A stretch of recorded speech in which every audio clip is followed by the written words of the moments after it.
What a match. Japan versus France at the U20 World Cup. A game that had everything. Goals, comebacks, mind games, and one player who completely broke the match in a way nobody was ready for. But not everyone showed up. Some players were elite, some were decent, and some were honestly an embarrassment. So today we're ranking every player who actually mattered in this game. Worst to best. No sugarcoating. Let's start at the bottom. Last place, Rin. Where do I even start with this guy? Rin pulled up to this match acting like he was the main character, standing in front of Charles before kickoff like he had something to prove, acting all cool. He barely touched the ball in any meaningful way the entire game. When Isagi trusted him with a pass in a dangerous moment, Rin shot and Hugo stopped it without breaking a sweat. That's it. That's his contribution. And then in the most important moment of the entire match, the final chance Japan had to get back into the game, Isagi beats Hugo one-on-one. A genuine moment of brilliance. The whole stadium is watching, and Rin comes flying in uninvited, shoots alongside Isagi, and hits the post. He didn't just fail, he actively cost Japan a goal in the biggest moment of the match. Talked the most, delivered the least, last place, and it isn't close. 9th,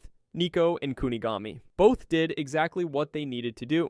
Nothing more, nothing less. Nico had arguably the best defensive moment of the first half, intercepting Hugo's pass intended for Loki and killing a dangerous France attack stone dead. Kunigami's moment came in the counter after Baru's introduction, clearing the ball in the last second when Loki was bearing down on goal. Another one of those moments that doesn't show up flashy on a highlights reel, but completely changes the game if it doesn't happen. Both did their jobs, both were solid without being spectacular. 8th, quietly useful throughout this match without ever really imposing himself on it. His best moment was the one-touch pass to Isagi after the corner. A smart, fast decision that created a shooting opportunity. The problem was Charles was already there, but the read was right and the execution was clean. He worked hard, he supported well. But in a match at this level, working hard and supporting well gets you 8th place. 7th, Chigiri was one of the most active Japanese players on the pitch and deserves credit for that. He was involved in the build-up with Rio for Isagi's shooting chance early on. He pulled up on Loki at exactly the right moment, which directly helped Karasu steal the ball, a key sequence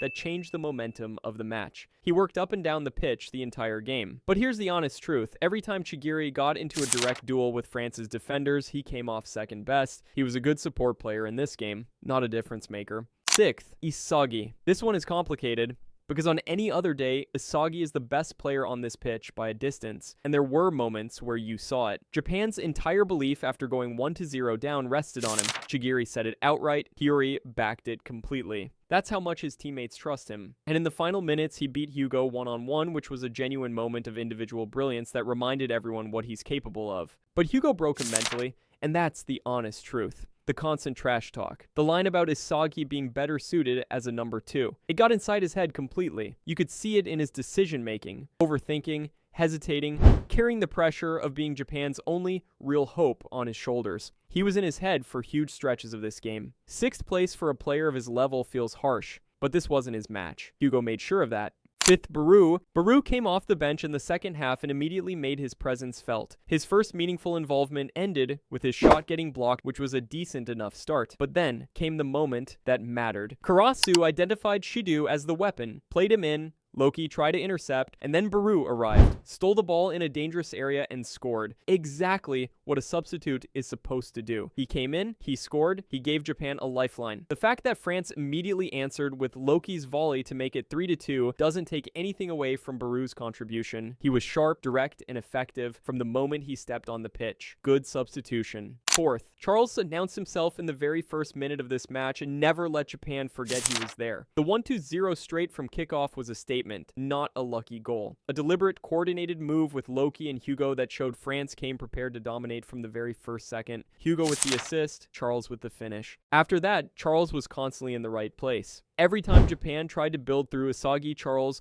was already there. He wasn't just finishing chances, he was actively suffocating Japan's best player every time the ball came near him. 1 goal and a constant defensive presence on Isagi. Charles was everything France needed him to be. 3rd, Karasu, the best Japanese player on the pitch. And honestly, it wasn't particularly close. Karasu started the game well, but as the match developed, he became the entire engine of Japan's attack. Every meaningful Japanese move went through him. He read the game better than anyone in a blue shirt. His combination with Hiyori for the 1-1 was perfectly executed, recognizing the situation, playing Hiyori in at exactly the right moment and watching it become a goal. Then in the second half, he became even more important. He identified Shidou as the weapon France hadn't accounted for and started building Japan's attacks around exploiting that. The sequence that led to Baru's goal, Karasu seeing the play 3 moves ahead and setting it in motion, was the most intelligent piece of football Japan produced all match. In a game where most of Japan's stars underdelivered, Karasu kept finding ways to make things happen. Third place,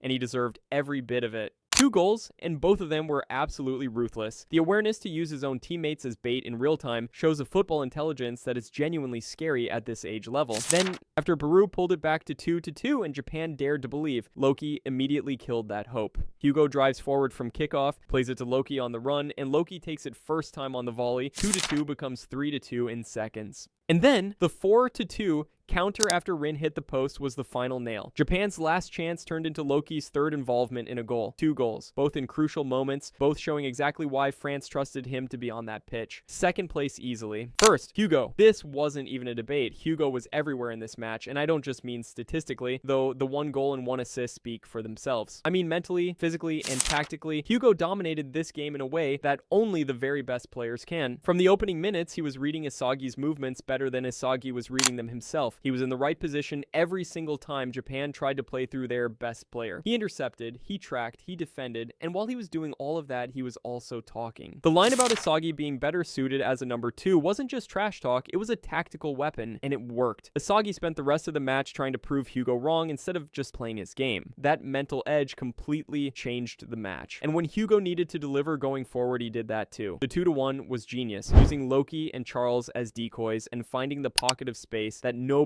else saw. The assist for the opening goal showed his vision from the first minute. Hugo controlled this match from start to finish. Best player on the pitch, best player of the game. First place, and it wasn't close. Honorable dismissal. The rest of France and Aiku. The rest of France's squad didn't need to do anything. Hugo, Loki, and Charles handled it completely. And Aiku, he's been a passenger this entire World Cup. This match was no different.